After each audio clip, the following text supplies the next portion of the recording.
Hi, my name is Henry Stoever. I'm the Chief Marketing Officer for NACD, the National Association of Corporate Directors. Thanks for joining us today on this episode of NACD BoardVision, our online platform focused on helping corporate directors and boards serve as strategic assets for the enterprise. Today, I'm joined by Mary Ann Cloyd, the leader for PwC Center for Board Governance. Thanks for joining me today, Mary Ann. Oh, Henry, thank you for having me. Always a pleasure to be here with you. You know, I think this is a really exciting time for directors. That is, if one accepts a challenge, adversity, and a little bit of risk. Yeah, no question. No doubt about it. No doubt about it. Last week we were in Los Angeles for our third NACD Directorship 2020 event, and we really focused on two key topics. And today we're going to talk about asymmetric information risk. So before we get into discussing this topic in more detail, I was wondering, Mary Ann, if you could briefly describe what asymmetric information risk really is so our viewers can really understand where we're going to go in a few minutes. You know, I think it's a really interesting question, Henry, and one that, I guess defined simply, I would say that it's the asymmetry in that not everybody is dealing with the same level of information. And I think what's particularly interesting to me and that came out of our session recently in Los Angeles is when we first started this dialogue around asymmetric information, we were really talking largely about the fact, or almost exclusively about the fact, that there was a difference in what the information that management had from what the board and the directors had.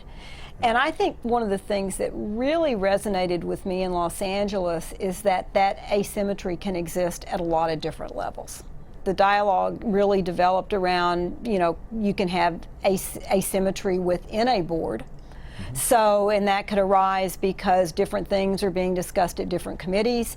It can happen because maybe you have a director who has a one-on-one conversation with someone in management. Nothing wrong with that. It just means that they then have information that's different than anybody else. And I thought one of the other great comments that came out of that session was one director who said, let's face it, you could have everybody in the same room hearing the same thing at the same time and still have asymmetry. Right. I want to go down the board composition path for a minute. And as you know, if you don't have the right people on the team's not going to win too well or too frequently. And so we're all about getting the right players on the team. Further, you know that diversity in the boardroom is a hot topic. It is and has been a hot topic for years. And NACD, and I believe PwC as well, kind of describes and defines diversity from a broad perspective: skill sets, experience, perspectives, and backgrounds, etc. And I'm really wondering if you think that diversity specifically, broadly defined, or however you want to define it, can either help mitigate asymmetric information risk, or if it actually might exacerbate information asymmetry in the boardroom. Yeah, I think that's also a very interesting topic, Henry. And, and I guess I start with the belief that diversity is a good thing. And I love the way you described it in that, it's diversity defined very broadly. And to me, what you're really trying to get at from a board perspective, and what all of those things you described, whether it be gender or race or background, you're really trying to get diversity of thought. So I believe that in terms of board composition, when you can have a mix of individuals who will bring diversity of thought, that's a good thing. The second point I want to kind of get at is really from a resources perspective, and it gets into having the right team people on the team as well. From a resources perspective, we frequently hear about board portals and technology and how technology can help the people and help the process.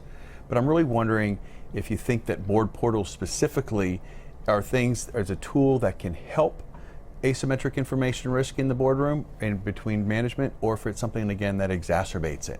There's no question that board portals are becoming more the standard as opposed to the exception. If you and I were having this conversation, I think even 2 years ago, Henry, it would have been a lot of boards and directors were sort of going into this either reluctantly or resisting it.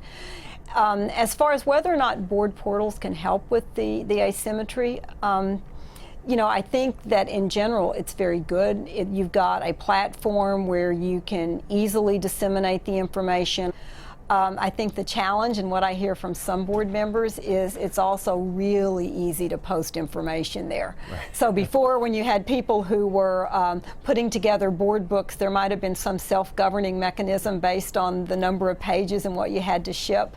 It's really easy to post things. So I think my advice to all would be to just do it judiciously and thoughtfully, to be sure that you're getting the board not just information for the sake of information, but really the quality of information that'll help them do their jobs better. Right. You know, I find it really interesting, Mary Ann, how you pointed out a few minutes ago that asymmetric information risk really can exist within the boardroom between people, i.e. directors with lots and lots of experience at the C-suite level and at the director level, that they still have this risk that exists.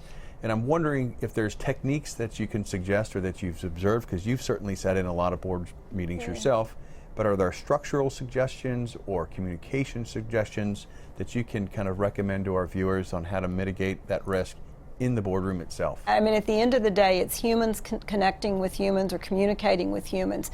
So I think with that recognition, you can use that as a platform to have the dialogue. So to have the dialogue between the board and management, to have the dialogue among the board itself as to how you deal with this real fact that exists.